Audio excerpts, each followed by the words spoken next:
Պարոն Կարապետյան, 3 կարճ հարց հնչեցնեմ։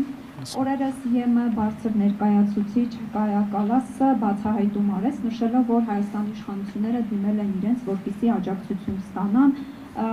Կայա Կալասը նշել է, որ 2026 թվականին Հայաստանում ընտրություններ են եւ այդ ընտրություններից առաջ իրենք պետք է աջակցություն ցուցաբերեն Հայաստանին, արտաքին, այսպես ասած, միջամտությունների դեմ։ Արդյոք սա Հայաստանի ներքին գործերի միջամտություն չէ, սրա դեմ դուք ինչպես եք պատրաստվում պայքարել։ Երբ գնում եք շրջաներ եւ հանդիպում եք բնակիչների հետ, նրանք կարողանում են հանգիստ իրենց կարծիքը արտահայտել, թե այնուամենայնիվ վախի մթնոլորտ կա, դե հաշվի առնելով, որ ազատ կարծիք արտահայտողը կարող է հայտնվել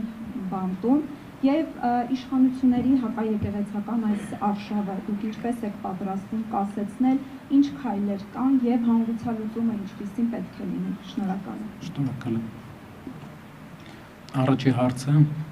եթե նայենք, դիտարկենք արդարացիորեն, թափանցիկ ձևով Հայաստանում տեղի ունեցող քաղաքական իրավիճակը, պրոցեսները, ես մտահոգություն չունեմ Տիկին Կալասի հայտարարությունից։ Եթե նայելու են, թե ով է վտանգ ներկայացնում իշխանության համար, ով չի թողում, ով է նրան ընդդիմություն սարքում եւ նրա դեմ քայլեր անեն, իհարկե մտավախություն կա, բայց ամեն դեպքում մեր մեջ կա հույս, հավատ դեպի եվրոպական ինստիտուտները, դեպի ինստիտուցիոնալիզմը ընդհանրապես եւ հուսով եմ ինստիտուցիոնալիզմը առանց նեղ քաղաքական քամիների կգործի։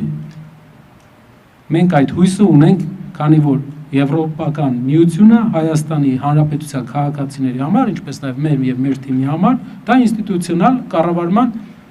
լավագույն օրինակներից է։ Եթե կա ինստիտուցիոնալ մոտեցում եւ չկա ընտրանքային մոտեցում ուղղակի այն մարդկանց, ովքեր ներկայացնում են հասարակությանը փոխելու ամենամեծ առաջարկ անողներին, ուղղակի խաղից փորձել անել, մենք կողմ ենք, թող նայեն, թող դիտարկեն, ամեն ինչ էլ անեն, նորմալ է։ Եթե ամեն ինչ արդար է գնում ինստիտուցիոնալ հիմքի վրա։ Երկրորդ հարցը շրջանները։ Գիտեք, ինչպես առաջ էլ միշտ դա եղել է հայկական հասարակության մեջ, բայց հիմա մի քիչ ավելի սրվել է։ Շատ տեղեր ընդդիմադիրների հետ շփվելուց հնարավոր է մարդիկ ունենան մտահոգություններ։ Հնարավոր է, որ դա առաջ էլ է եղել, չեմ կարող ասել, որ չի եղել։ Բայց ով ուզում է իր կարծիքը հայտնել, իսկ մենք տեսնում ենք գյուղեր, որտեղ հարյուրավոր մարդիկ են մեզ դիմավորում, կան գյուղեր, որտեղ հարյուրավոր մարդիկ դուրս են գալի։ Իրենք ուզենան, չուզենան, հարյուրավոր մարդկանց դեմ ոչ մի բան չեն կարող անել։ Իրենք ուղղակի պետք է նայեն, երկու հատ նկարեն ու գնան տուն։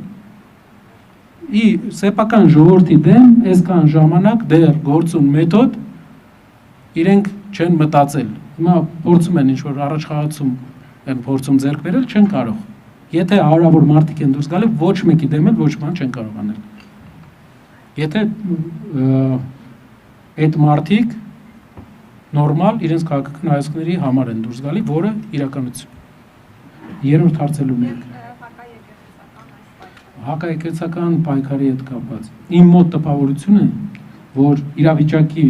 հավասարակշռությանից հանելը մի տեսակ մոտիվացնում է մեր իշխանությանը։ Ընդհանրապես բոլոր երկրներում աշխարհի ընդդիմությունն է փորձում նավակը ճոճել։ Հայաստանում նավակը ճոճում են իշխանությունը։ Նավակ ճոճողները իշխանությունն է։ Եվ զարմանալի է նաև տարօրինակ, թե ինչու են այդպես անում, որովհետև դա հասարակությանը մեզ բոլորից դուր չի գալիս։ Մեզ դիտարկեն որպես ամբողջ հասարակությանը դա դուր չի գալիս։ Իրենք էլ գիտեն ինչու են հասարակությանը հավասարակշռությունից անում։ Հետաքրքիր է։ Արդյոք փոխում են ուժով հեռացնել ուժով հրավիրումներ այսպես կաթողիկոսի աթոռը դա ուժով հեռացվող աթոռ չէ, դա վարկանիշի առաքյալների օծման հերթականությամբ եկած Գրիգոր Լուսավորչի աթոռն է, որը պետք է ընդունի հայ ժողովուրդը, դա ֆիզիկապես մի վերցնովի բան չէ, դա հոգևոր ինստիտուտ է հարյուրավոր տարիներ Հայաստանում։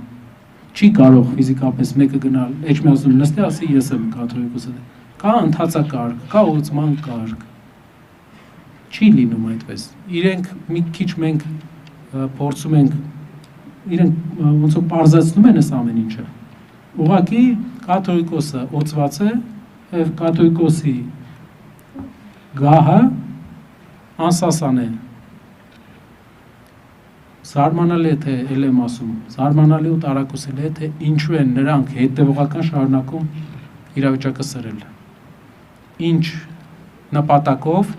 եւ ինչը պատրաստվում իրենց կարծիքով դրանից հետո, ինչ են շահելու նրանք եկեղեցին կառավարելի դարձնելուց հետո, ինչ կարելի են անելու կառավարելի եկեղեցի ունենալուց հետո։ Շնորհակալություն, ABC News հաջորդը 24-ն։